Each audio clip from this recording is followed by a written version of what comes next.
Group 1 race day at Awapuni this weekend. Looking forward to the Courtesy Ford Manawa Size Produce Stakes. To analyse the form, we've brought in Jason Tan. Jason, how are you seeing the meeting? Excellent meeting. Some good undercard races, and the Group 1 itself. We'll see, obviously, the winner of the Sistema lineup and horses that have placed in behind second, third and fourth, very narrow margins competing as well. So, good race. Exactly. Dead track on the Friday. Let's see how we see these races. We kick off with the Landmark Homes Premier. Currently 195 about Hoist, a very good winner at Ellerslie last time out. Korokanui wasn't bad last time out, Jason. 2 from 2 on the track and drops back from that St Ledger. Certainly have no knock on Hoist. It was an excellent ride that got Hoist home, but I didn't think there deserved to be quite the price differential between it and Korokanui. So Korokanui to me is the bet. It's a money back March situation where you can have $20 to win, and if it finishes in the first 4, which I'd be surprised, very surprised if it doesn't, given the small field as well, then it's a bet to nothing. Yep, Hoist might be the same for you as well. So, yeah, I thought it was between those two. Let's move you on to the second. This one, the Rico Premier, over the 1,600 metres, rating 82. Gallopers in action. We've got Bowden and Rock on Wood here at 330. Paisley Park at 550. Really nice race, Jason. They've stitched up the market, haven't they, the bookmakers, with Bowden, Rock on Wood and also Paisley Park. They're clearly the 3 best chances on paper. There aren't really any spoils around Bowden and Rock on Wood.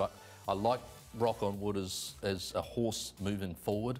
You couldn't help but be impressed by the way he smashed the line against the pattern at Hastings that day. There were very few horses that managed to make the ground that he did. So it's an excellent performance. Has a sticky barrier draw for Ryan Elliott to overcome. Does have some speed, but I don't know that he'll be using him early, rather riding him similar to how he rode him at Hastings. But he'll be charging home, and again, a money back March situation. Top 4 get your money back. If it wins, then you get paid. Did go around in the Group 3 Manawa Classic last year. Let's move you on to the third. This one, the Resonant Premier, where you're getting 330 about Lady Rudolph. Now, one thing about this, we spoke to Robert Patterson before the race last start at Trentham. Said she'd had a hell of a float trip down there, wasn't happy, yet she still produced a really nice run. Just fabulous was Eulogy Place Stakes in December. They are the 2 at the head of the market. Certainly, if Just Fabulous had drawn in a few more spots, I'd be very confident about her running a good race. Offsetting that, or when I say offsetting it, a positive for Just Fabulous is the fact that Opie Bosson's riding, clearly the best rider in New Zealand and riding like it too. So Just Fabulous to me is a reasonable enough each way bet. It's right at the bottom end of being an each way price, but a 1/2 type scenario, 1 to win 2 a place type scenario I think is very good. Lady Rudolph obviously has, you know, a big rap and has shown good ability. Can she use barrier 4 and take slightly closer water than she has in sort of some of her other starts? I'm not quite sure.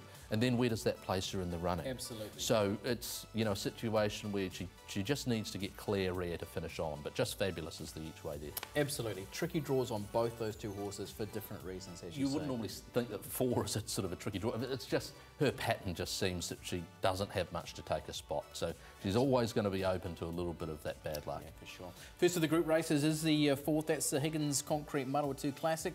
At Group 3 level, you're getting $4 about the Chosen One, $8.50 Langkawi, $6 Nordic, $7.50 for Lord Arthur, and now into $2.80 around this one, Spring Delight. What did you think? $2.60. Yeah, so with Gary coming out of this, the top 2 in the market, the Chosen One and Spring Delight, have trimmed up, but as we saw on the first call this morning, Thad Taylor saying that the money has been for Spring Delight, one of 4 Baker Forsman trained horses. Nerve Not Verve, Golden Age, also out of this now as well. Okay, so that's significant, and so Brawler does get a start in the event.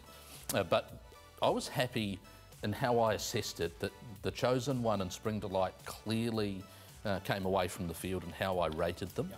So initially the Chosen One was a definite back, Spring Delight was just a back. But I'm happy to back them both and to play it so you can pretty much get double your money. With scratchings it might be a little bit less now, but it certainly was last night. Yeah. So that's my play. I'm happy that you're going to get a better run than just a 50-50. Okay, let's move you on to the 5th. This one, the Oak Stud Hong Kong Jockey Club Trophy Premier. Looks like Maria Dior might be coming out of this. No price there. Princess Amelie at $4.60. 270 about what a smasher. Makes it a little bit interesting if she does come. This can't be right because Cavallo Veloce is at 13. I don't know why the market is actually out for this, but it's just coming up as a tote price. Bit Lippy was double figures. Right. So maybe no money's gone Maria Dior, so we won't take her as a scratching at this point. Yeah, I'm not sure why that is, but certainly the market is out for this. And I was happy at the price to say that Bit Lippy was a great each way. Back to 1,200 metres, I think is very significant for this horse. I think it's about $12. Yeah. So Bit Lippy at $12, and I think maybe $3.80 it might have been to place it. It might have been a bit less than that. But a really good each way play for Bit Lippy. His best performances have been over 1,200. Early on in his preparation at Avondale, he was excellent over the sprint trip. And when he's raced over there the last, or a couple of starts ago, or last start it might have been, wasn't too bad either. So I think he's an over at that price. He doesn't deserve to be favourite, but he should run better than a double figure quote. Our graphics experts will be transposing that market over. So what I've just said, just ignore it from earlier on. Yeah, let's move you on to the 6th of the program. Technology. It is. It goes over my head. I'm still back in the 80s. Group 1. What's your landline number? Board. Yeah, I can tell you it only had 4 numbers back then as well. 0714755. Manawa 2 size produce stakes. Your deal at 2 and 124. 550 about Ala Luna, who's getting support, as is Holy Mongol Emperor at 9 and 240. McClose, Dance Move, they're all from the 80s, Jason. Well, I'm not going to pretend to be as old as you, Aidan, so I'm absolutely oblivious. I've just read this in Encyclopedia Britannica. Let's move on. Your deal is the horse to beat. He was super, I thought, and it was a narrow margin between him and Ala Loon and Aretha in the Sistema at Ellerslie, but I thought the win was better than the narrow margin. So all the discussion about him maybe not working up to speed or up to his best during the week, I think was quelled. Spoke with Jamie Richards and he was more than happy that he was going to present the horse as well as he could. Obviously in the back of your mind you're thinking, well, could he be coming to the end of his preparation? 2-year-olds, it's a day-by-day proposition, but having worked on Thursday, Jamie had no dramas committing to lining up in the second Group 1 2-year-old race of the season. So he's the horse to beat. I can understand why they're speaking on Holy Mongol Emperor. He has a big reputation, he's worked really well leading into it, and he's coming off the back of a Trentham run, which he couldn't help but be impressed by. The last 200 metres of that race behind Equinox was excellent. Yeah. Late season 2-year-old, he's stayed out of the early season races. He's going to have, you know, he's going to be right there, and the fact that he's in the race as a maiden and attracting money, this is all you need to know about the esteem that he's held in. Absolutely. 6647 was my number 2. Just remembered it. Okay, let's putting out that number now because I've just come back. Bramco Granite and Marble Flying Handicap is the 7th, and Magnum at 3 and 138 ahead of Tomalila. The engaged noise, or was it more? I'm not too sure. Anyway, Magnum's the horse to beat here. Won the race last year. It's basically dropping back from far deeper races than this. Is drawn well, so Ryan Elliott should be able to find the right spot in the race, either outside of the leader or in the 1x1.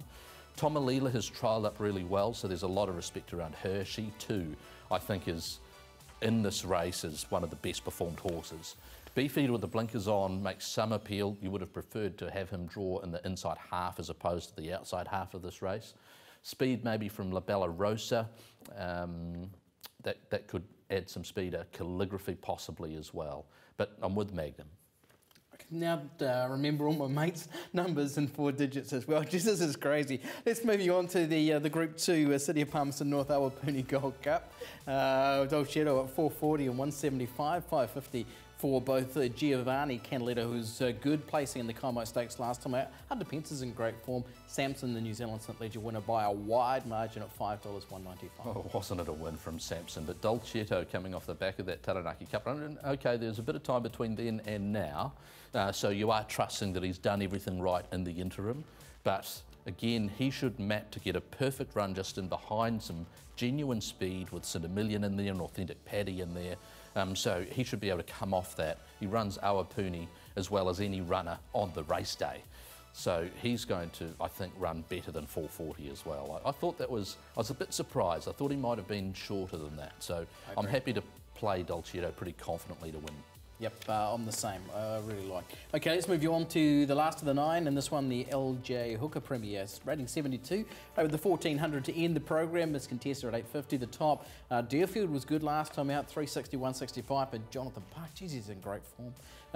Jewel of Patch, 850, 850 Castani, Signon and Bridal Veil there at $9. It's a tough race, I felt. You've got a bet for us there? I've got to play in the race because what you said being a tough race, I completely agree. It's more competitive, I think, than... Well, it already shapes a competitive race. Deerfield is clearly the favourite, and very much respect what the Banbury-trained runner, Chrissy Banbury, has done with Deerfield. And look, it's just a bit sticky, that barrier draw, that's all. Like, probably Jonathan Parks will be positive, and as evidenced by his 4-timer at Waipukaro, he's just making very few mistakes. I've got him at 4 wide. That's an issue for Jonathan there.